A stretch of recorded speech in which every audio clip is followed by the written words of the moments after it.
Olá, gostaria de dar boas-vindas a todos. É com grande satisfação que estamos participando do Festival de Conhecimento da UFRJ 2021.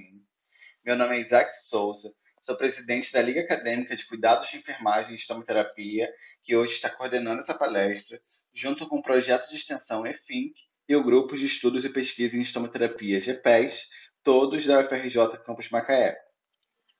O objetivo dessa palestra é disseminar o conhecimento da enfermagem e da estomoterapia. O tema da palestra é a atuação do enfermeiro estomoterapeuta na podiatria clínica. Hoje estamos aqui com a enfermeira Priscila Faria Chagas, que é mestranda em enfermagem pelo Programa de Pós-Graduação de Enfermagem da Universidade Estadual do Rio de Janeiro. Ela é especialista em estomoterapia, também pela UERJ, é coordenadora do Núcleo de Lesões de Equilíbrio Care, é enfermeira e estomoterapeuta da Clínica de Enfermagem e Estomoterapia da UERJ. Bem-vinda, Priscila. Obrigada, Isaac. Obrigada a todos e todas que estão aí hoje. Boa noite. Eu quero agradecer o convite de toda a equipe, um evento maravilhoso que traz um nome, que traz uma visibilidade para a estomoterapia que é tão importante no nosso estado, não é mesmo? Então, hoje eu vou estar falando um pouquinho com vocês sobre a atuação do enfermeiro, estomoterapeuta, no contexto da podiatria clínica. Infelizmente, eu estou com alguns probleminhas técnicos, então a equipe vai estar me ajudando. Eles vão estar passando os slides para mim, e eu estou pelo celular, por isso que eu não consigo passar os slides. Então, eles vão estar me ajudando. Pode colocar, por favor, Isaac. Eu vou avisando quando for para passar os slides. Gente, então vamos falar um pouquinho da atuação do enfermeiro estomoterapeuta na podiatria clínica. Nós vamos entender o que seria a podiatria clínica. Pode passar. Então, o que é a podiatria clínica? Porque muita gente não conhece a podiatria, confunde com podologia, que é uma outra área, não é a mesma coisa. Então, a gente entende que a podiatria clínica ela é a área que vai tratar das patologias, das deformidades, tanto das unhas, como dos problemas associados aos pés, como as unhas, incluindo a mão também. Mas a gente tem a predominância deste problema no paciente nos pés, tá? E a gente tem aí quais são esses problemas que envolvem ao nosso paciente? Qual é este público que sofre por esta doença? É isso que nós vamos entender hoje. Nós vamos falar das medidas preventivas, dos cuidados com esses pés e como a gente pode agir. Pode passar, Isaac. Então, a podiatria clínica, o que é? Ela pode levar a complicações de lesões, alterações nas unhas. A pessoa pode ter algum acidente e acabar causando uma deformidade nessa unha, nesse pé. A pessoa pode ter alguma doença.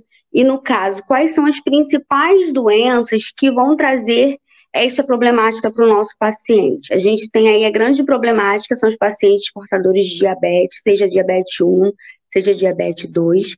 E nós temos aí também os pacientes que vão ter probleminhas vasculares e que vão acabar tendo como consequência algum desses problemas, como as úlceras, como as unhas alteradas.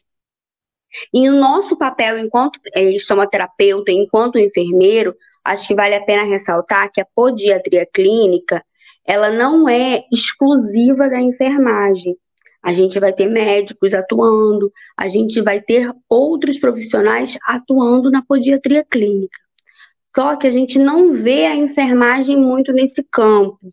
Muitos não gostam, muitos falam que eu não sou manicure, e não é bem por isso, por esse lado que a gente tem que ir. A gente tem que entender que o paciente que está dentro do campo da podiatria clínica é um paciente que tem problemas nos pés, que ele tem doenças associadas. E qual é o trabalho do enfermeiro se não cuidar desse paciente? Então, é isso que a gente precisa, tanto trabalhar na prevenção, como diagnóstico precoce para diminuir os riscos desse paciente e evitar uma possível amputação, que é o que a gente não quer de maneira nenhuma. Pode passar. Então, como a gente viu, quem é este público que a gente vai ver com uma frequência maior? São os portadores de diabetes, são as doenças vasculares, os problemas nas unhas e para qualquer outra pessoa que também queira cuidar dos seus pés, a pessoa que queira prevenir futuros problemas. Então, a gente lembrando que a enfermagem ela sempre vai trabalhar com a prevenção. Então, a gente não vai esperar o nosso paciente, portador de uma lesão venosa, ter um problema nas unhas, ter um fungo. A gente já vai trabalhar com esta pessoa a prevenção. Pode passar, Isaac.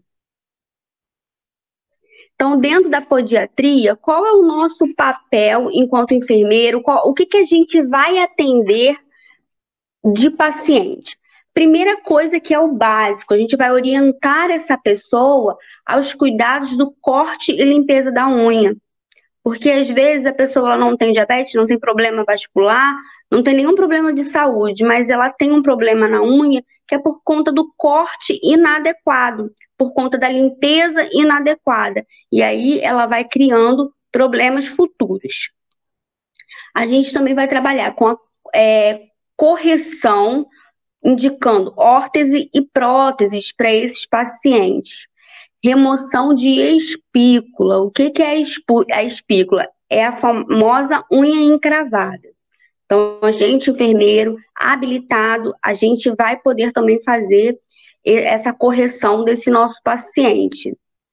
A gente também vai tratar as úlceras plantares. Antes a gente chamava de mal perfurante plantar, hoje a nomenclatura é úlcera plantar. E a gente vai tratar com os curativos que a lesão apresenta as características necessárias, vamos tratar como qualquer outra lesão. E lembrando que o paciente, ele não é um pé diabético, né? A gente usa muito esse termo, pé diabético, mas a gente tem que entender que esse paciente, ele é uma pessoa, ele tem outros problemas, então a gente não trata só a lesão, só o problema nas unhas.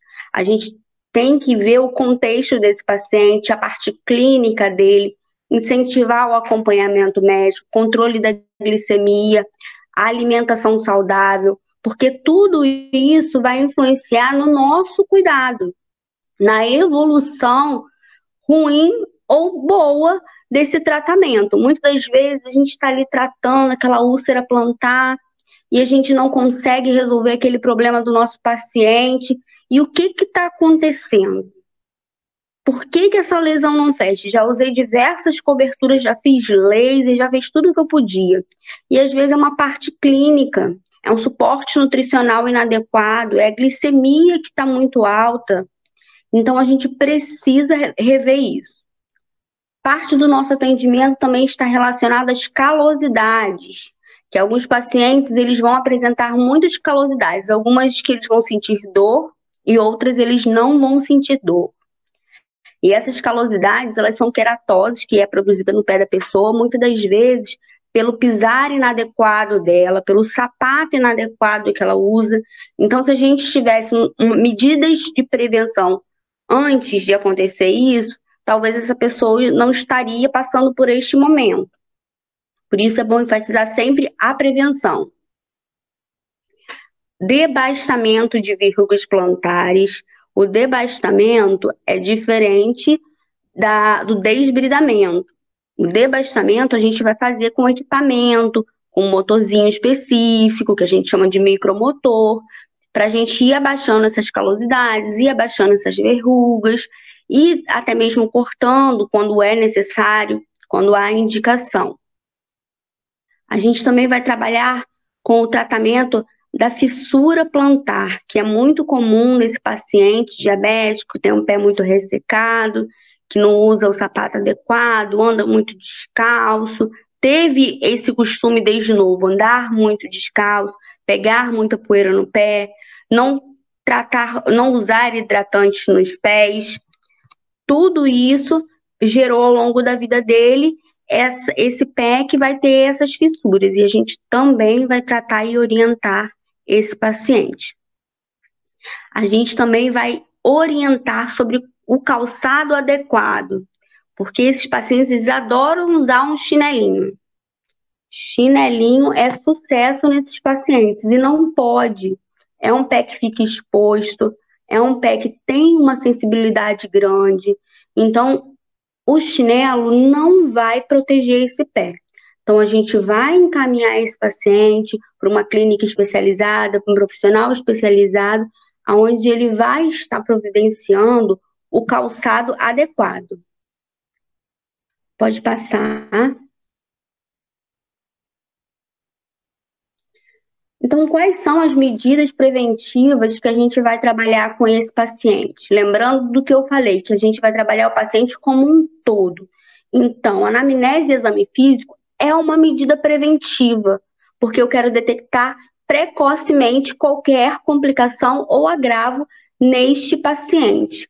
O acompanhamento da glicemia é uma medida preventiva, porque se o meu paciente ele está com essa descompensação, eu consigo identificar e eu consigo acompanhar ele e fazer os encaminhamentos necessários.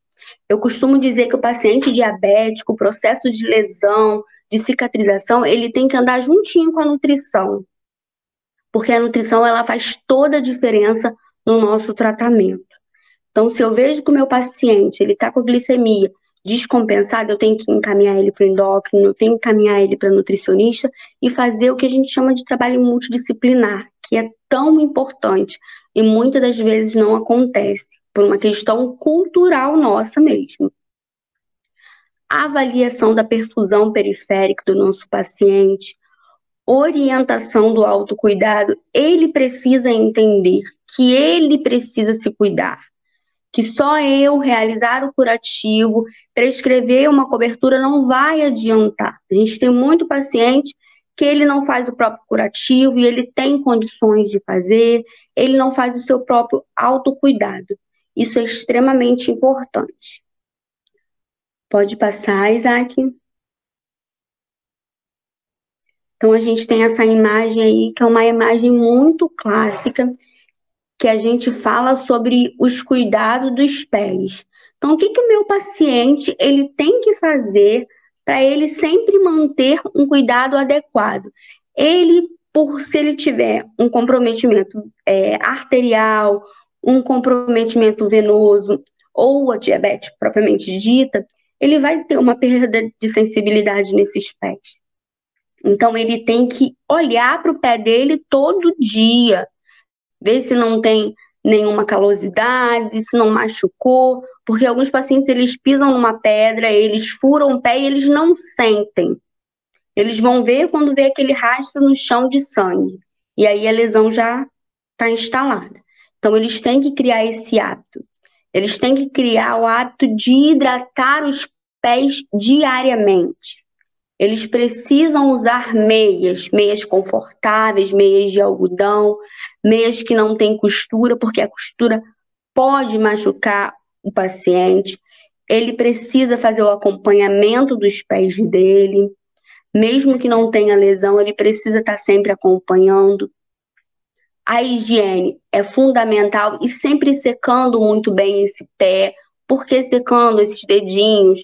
O hidratante não pode ser entre os dedinhos, é só no pé, para evitar o fungo entre esses dedos, que é muito comum. Aí a gente vai ter outro problema, que a gente vai ter que tratar entre os dedinhos dele o fungo que pode ter naquela região.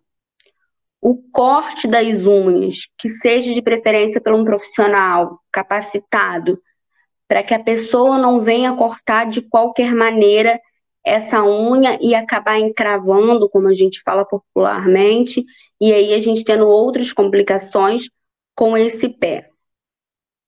O sapato, nós mulheres gostamos muito de usar sapato alto, então a mulher aí que tem essa perda de sensibilidade, ela tem que evitar o sapato alto, tem que ser aquele sapato com no máximo 3 centímetros de altura, com um salto mais largo, nada de salto fino. Aquele sapato fininho na frente também não pode, porque ele vai prejudicar essas unhas desse nosso paciente, vai trazer uma conformidade irregular para os pés do nosso paciente. E sempre olhar o nosso sapato, para a gente não ter nenhuma surpresa. E quando eu falo de surpresas, pode ser uma pedrinha, pode ser algum objeto que caiu dentro do sapato, enfim. Quem tem gato em casa sabe que o gato de vez em quando deixa um presentezinho no sapato. Pode passar. Então, diariamente, o paciente deve inspecionar, ver e tocar nos pés dele, porque a gente precisa conhecer o nosso corpo. Deve sempre manter a pele sequinha, hidratada, e a gente precisa ensinar a ele como identificar as complicações nos pés. Ele vai olhar aquela pele meia ressecada, aquela pele meia rachada, isso nos pés como na perna também. Aquele pé que vai suar bastante, umas veias dilatadas, fissura, formação de hiperqueratose, que são as calosidades. A gente tem que mostrar para ele que ele precisa ter essa autonomia de identificar quais são os problemas para diminuir os agravos. E como que a gente vai fazer a avaliação dessa sensibilidade para a gente também estar reforçando isso com o nosso paciente? Pode passar. Esse equipamento é muito conhecido, né? O monofilamento. E aqui eu trago uma imagem, quais são os pontos corretos para a gente estar fazendo a avaliação e identificando aonde que a gente vai fazer para ver se o paciente tem perda de sensibilidade ou não. Além do monofilamento, a gente pode usar outros equipamentos para identificar se ele sente dor, por exemplo, dar uma picadinha com palitinho, até mesmo com agulha, não é o ponto de furar o paciente, é só encostar para ver se ele sente. A questão tátil, o algodão geladinho, na água geladinha, a gente passar no pé do paciente nesses mesmos pontos para ver se ele tem essa sensibilidade do frio, do calor. Um pincelzinho, a gente também pode partir desse recurso para ver se ele consegue sentir alguma coisa. Pode passar. Aí a gente tem um outro equipamento que vai promover a vibração. E a gente vai ver se esse paciente ele consegue sentir esse estímulo. Pode passar. O famoso martelinho, que é para a gente saber se ele tem reflexo ou não, para a gente entender como que está esse comprometimento neurológico dessa área desse paciente. Pode passar. Quando a gente fala de calosidade, de paciente que não tinha lesão e agora tem, e a gente fala de um sapato adequado, a gente precisa entender qual é o ponto do pé do meu paciente que está causando isso. A gente, então, tem um plantígrafo que a gente faz uma avaliação e a gente consegue identificar quais são os pontos de pressão do pé do nosso paciente. E a partir daí, ele vai poder fazer um sapato ou uma palmilha mais adequada, que tire a pressão dessas localidades que ele tem. E assim ele vai prevenir os agravos dessas doenças. Pode passar. Então, a gente sabe que o pé diabético, ele é mais suscetível a essas lesões, porque é um pé mais fino, é um pé mais frágil, é um pé que tem uma diminuição de sensibilidade. Por que que a pessoa com pé diabético ela tem essa diminuição de sensibilidade? Porque ao longo da vida com a diabetes, a gente tem uma diminuição das extremidades, da sensibilidade, a gente tem uma diminuição da oxigenação nas nossas extremidades. Então, por isso que esse pé, ele perde essa sensibilidade.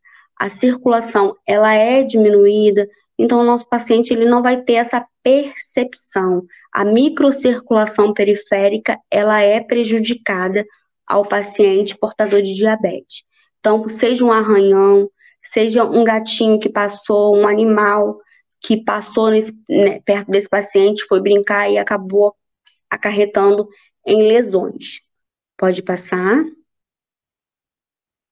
Aí a gente tem as avaliações, a avaliação vascular, que aí a gente também vai dispor de métodos, seja um Doppler, para a gente ver como é que está o comprometimento do nosso paciente, como é que está o comprometimento da perna dele. Também tem um exame clínico que a gente chama de ITB, que a gente faz a avaliação da pressão sistêmica no braço e na perna, e a gente tira um cálculo para a gente saber como que está a circulação em relação a nível arterial, se ele tem um comprometimento arterial ou não. E aí a gente pode trabalhar e fazer os encaminhamentos necessários. Pode passar. Falando agora dos nossos tratamentos que a gente vai estar fazendo nesse paciente, a gente começa pela fissura plantar, né? O que é essa fissura plantar? É a falta de hidratação, é o calçado errado. Então, a gente vai começar, essa fissura plantar, ela pode levar a uma lesão. Então, a gente precisa tratar desde o início. A gente vai fazer a hidratação nesse paciente, a gente vai orientar como ele vai fazer essa hidratação diária, quais são os melhores hidratantes para ele, que às vezes eles usam hidratantes de algumas marcas por conta do odor ou hidratantes muito caros e não precisa. A gente precisa saber quais são os hidratantes adequados para o nosso paciente e a gente, de acordo com a sua necessidade e a questão financeira do paciente também, a gente vai prescrever este cuidado para o nosso paciente. Mas a base do tratamento da fissura plantar é a hidratação correta. Ah, Priscila, a gente não vai debastar esse pé, vamos debastar, mas só passar o motor nesse pé não vai adiantar se ele não manter o tratamento em casa diário. Esse tratamento tem que ser diário, isso precisa entrar na cabeça do paciente. Pode passar. Passa mais uma vez. Então, a gente tem aí as feridas. Nosso paciente, seja ele por uma amputação, que é o caso desse exemplo que eu estou dando aí para vocês, como por um pisar errado que acabou gerando uma úlcera. E aí são as piores complicações, que aí a gente precisa tratar essa lesão, esse paciente ele precisa ficar de repouso, porque senão ele fica fazendo pressão no local e a gente não consegue evoluir com o tratamento dele. Esse paciente que eu estou mostrando para vocês, em especial, ele trabalha em pé, ele diabético, sofreu uma amputação, então a lesão dele foi extremamente difícil de ser fechada por este motivo. Quando ele fazia o repouso necessário, ele conseguia evoluir rápido a lesão dele. E ele também, eu não sei se vocês conseguem ver, na borda dessa ferida, ele forma uma queratose muito grande, que essa queratose ela precisa ser removida. Se ela não for removida, as bordas da lesão não contraem, e aí a lesão só piora, e ela não fecha. A limpeza dessa ferida, ela tem que ser uma limpeza adequada, porque antes o paciente não tinha uma lesão, então ele ia fazer a limpeza dos pés dele com água e com sabão, e agora ele tem uma lesão, então ele não vai mais fazer uma limpeza com água e sabão, é soro fisiológico. Água e sabão, clorexidina, não é indicado para limpeza de lesões, soro fisiológico. Pode passar. Uma outra complicação que a gente tem, a onicomicose. O que é a onicomicose? É o famoso fungo. Aí a gente pode ter na mão, como a gente tem no pé. É mais comum no pé. Esse paciente que eu estou mostrando para vocês. E essa evolução dessa unha desse paciente foi no mesmo dia. O que eu acho extremamente gratificante na podiatria, o que me chama a atenção na podiatria clínica, principalmente quando se fala de unhas. Eu tenho uma resposta imediata no tratamento. Essa unha era uma unha, como vocês podem ver, ela já estava toda escurecida, toda porosa, já estava nascendo uma unha por baixo, Então eu vim com o micromotor, devastei essa unha e consegui tirar essa unha. E quando eu vi, tinha uma unha por baixo. E essa unha por baixo, ela já estava sendo sufocada, ela já estava sendo contaminada pelo fungo. Então a gente deu uma devastada também nessa unha e o resultado final foi uma unha muito mais visível, mais apresentável. O paciente ficou extremamente emocionado, porque segundo ele tinha esse problema nessa unha há muito tempo. E aí a gente volta com a questão da prevenção. Tirei essa unha que não estava legal, devastei, deixei ela muito melhor. E agora? Eu tenho que usar. Nós enfermeiros usamos muito fitoterápicos para tratar fungos, né?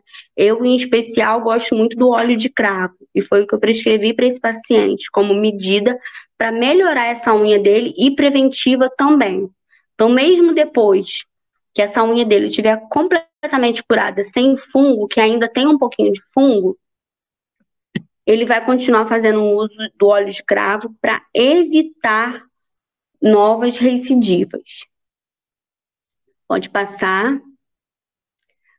Este outro caso, a paciente, a unha dela já estava infiltrada, era uma onicomicose também, só que ela teve uma infecção, a unha dela já estava bem soltinha, já tinha um exudato purulento, odor muito forte, então ela tem onicomicose em todas as unhas, só que o hálux, a unha dela já estava completamente comprometida, então a gente teve que fazer a retirada e não tinha uma outra unha nascendo, como vocês podem ver, por baixo dessa unha a gente deixou tudo granulado, limpinho, mas como tinha um processo inflamatório aí, ela não é diabética, tá? A gente entrou com a sulfadiazina e solicitamos a visita do médico para prescrever o antibiótico. Pode passar.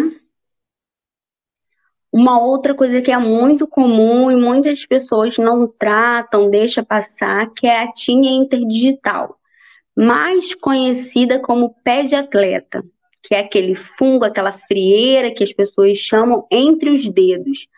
Quando a pessoa tira o sapato, entre os dedos está esbranquiçado. Algumas pessoas chegam ao ponto de cortar e sentir muita dor. Isso tem tratamento, isso é evitável. Se a gente ensinar a pessoa, as pessoas, tem pessoas que já têm tendência a isso também, porque tem um dedinho muito junto, usa muito sapato diariamente, muita umidade, tem suor no pé. Então ela acaba tendo a tinea interdigital, que a gente também pode tratar com óleo de cravo, melaleuca, que são óleos essenciais fitoterápicos. Muitas das vezes, esse problema, ele vai além da região interdigital. Ele pega por cima do pé, ele pega um pouquinho por debaixo do pé, e aí a gente vai ver não só essa parte esbranquiçada, mas como pode abrir lesões, a gente vai ver vermelhidão local, descamação no pé do nosso paciente. Pode passar o próximo.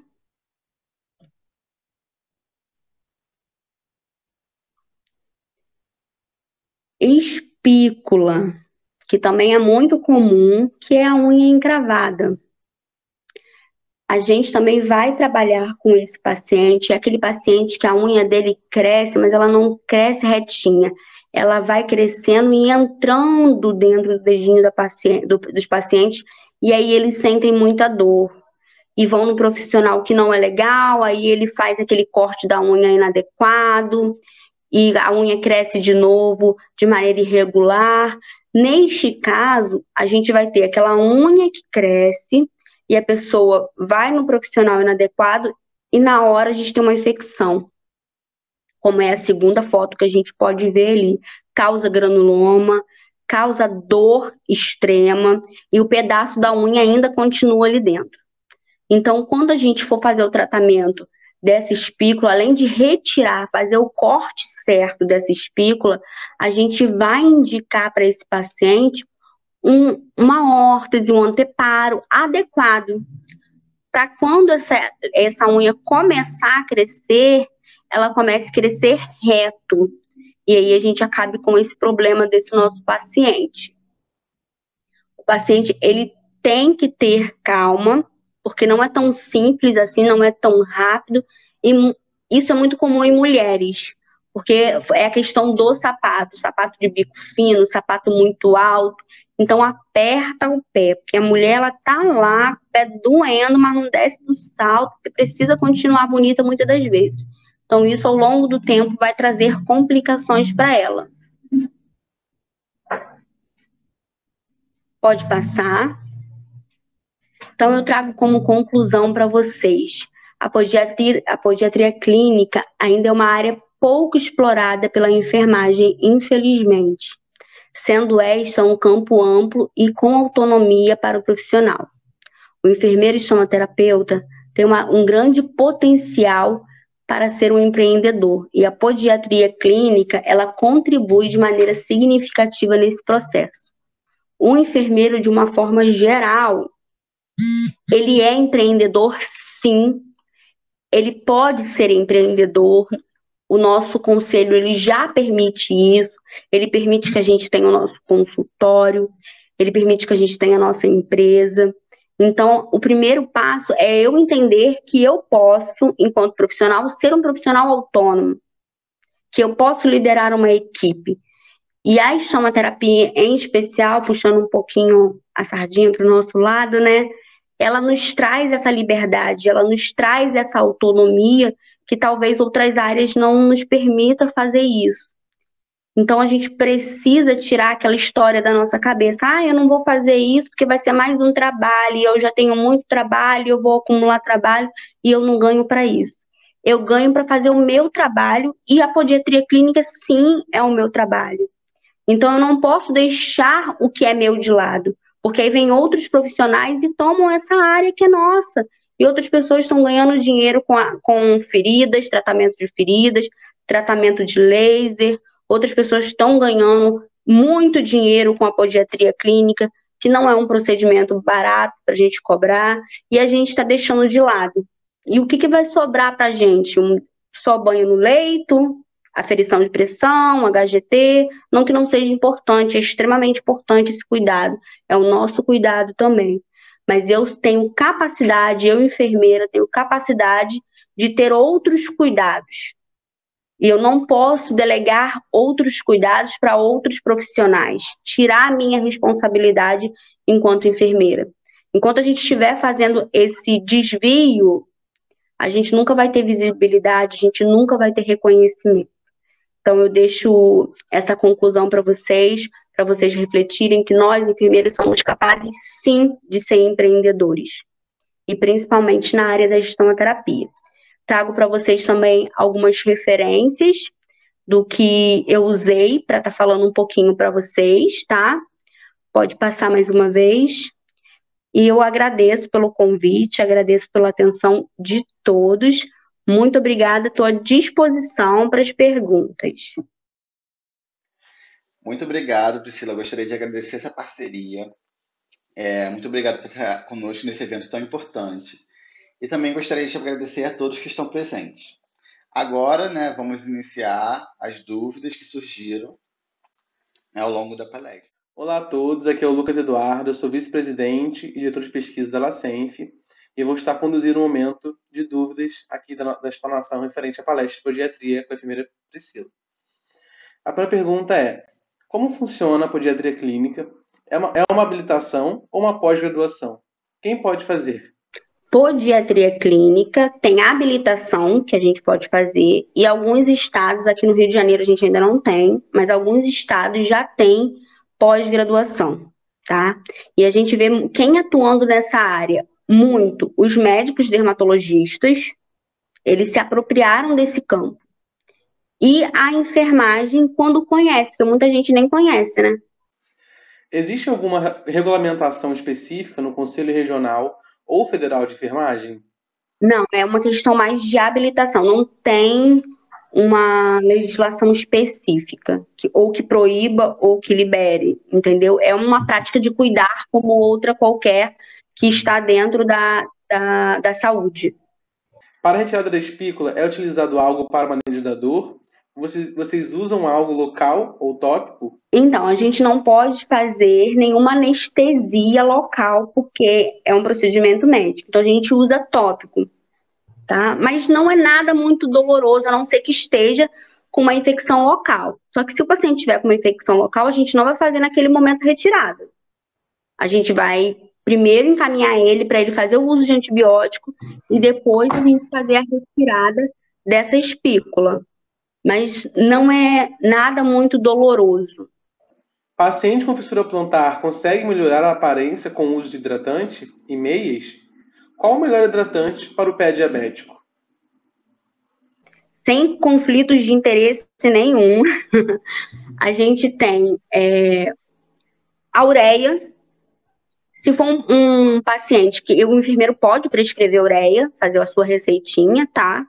Se for só para hidratar, a gente pede uma ureia a 10%, com semente de uva. E isso já a gente passa, depois que a gente toma o nosso banho, a gente orienta o paciente a fazer isso à noite. Passa o creme e coloca uma meia para dormir. Fazer isso diariamente. Se tiver aquela fissura muito grande, aquele pé muito ressecado, a gente pode pedir até uma ureia 20%, tá? A gente também tem aí, pelo custo-benefício para os nossos pacientes, o creme Nivea, que é um creme bom, é um creme que a pele absorve bem, tá? E é um custo legal. De que forma podemos identificar a presença de onicomicose? Como é que a gente identifica que a nossa unha está com uma onicomicose? A coloração da nossa unha, ela muda. Você vê que a minha unha branquinha, clarinha, ela começa a ficar meio amarelada, ela começa a ficar escura, ela começa a crescer de maneira espessada, ela vai aumentando isso, principalmente nos pés. Na unha da mão, ela fica mais porosa, tem uns pontinhos escuros e amarelado.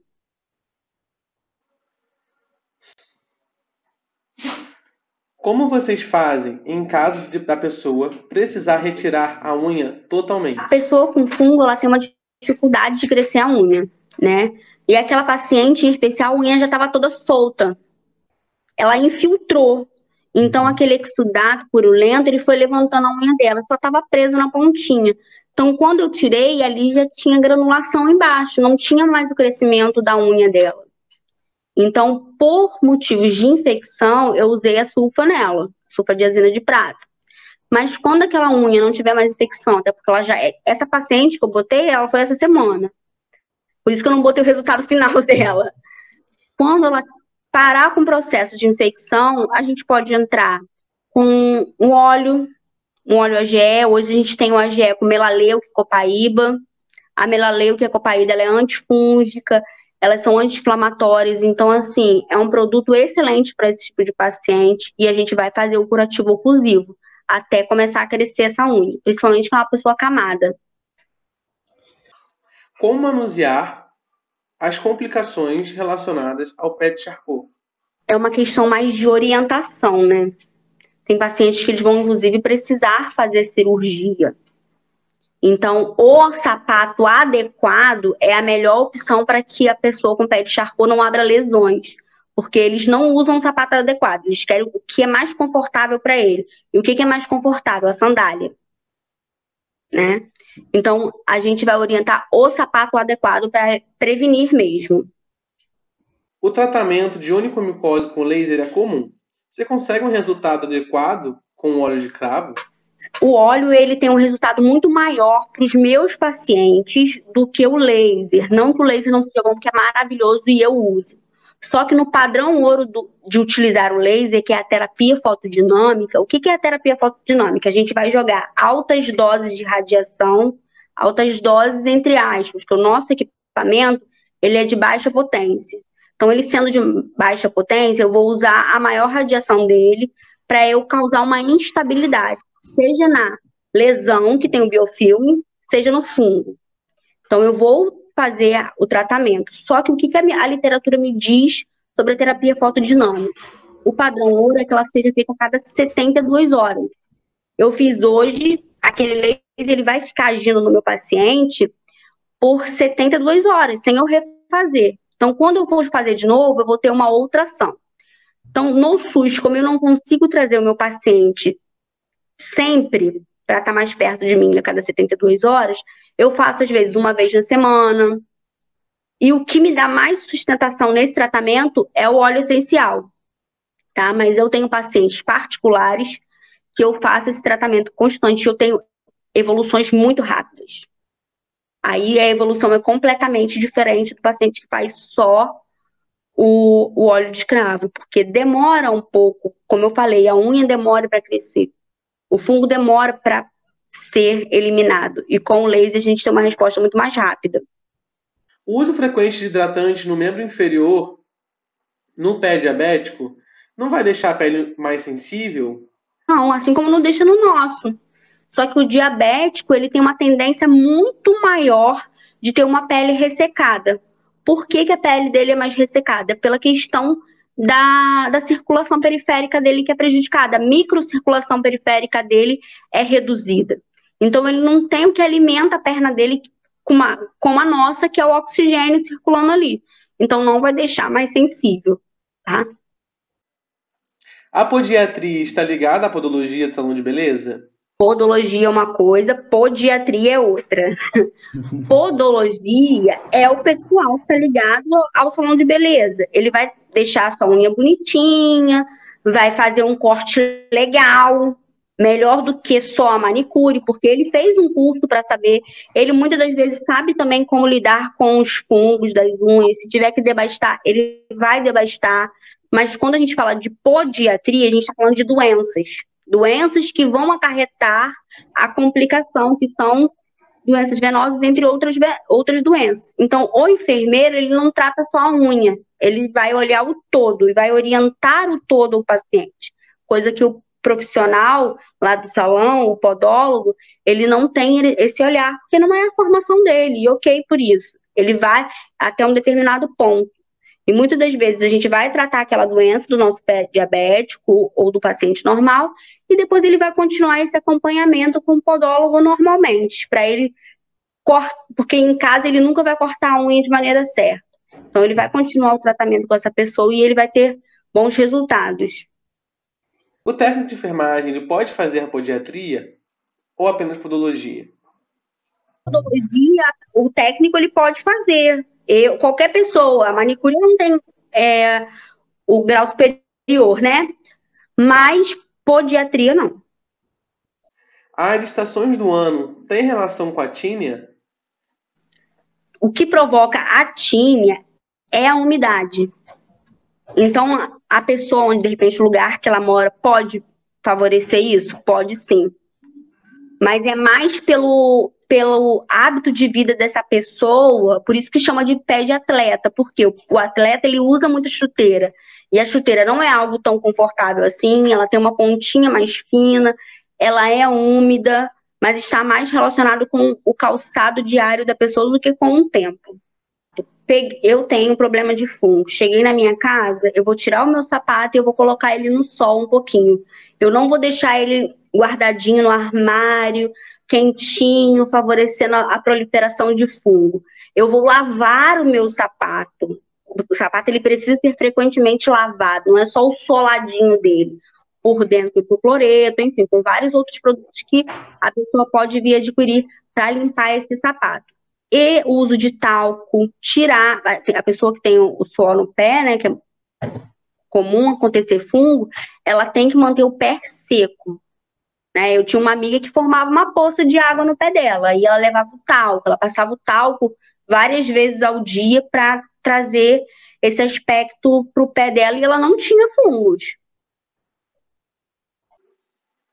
Minha avó é diabética. Posso levar para cortar as unhas em uma podóloga ou precisa passar por uma avaliação no podiatra? Se ela não tiver nenhuma complicação nos pés dela, ela pode levar na podóloga, sim.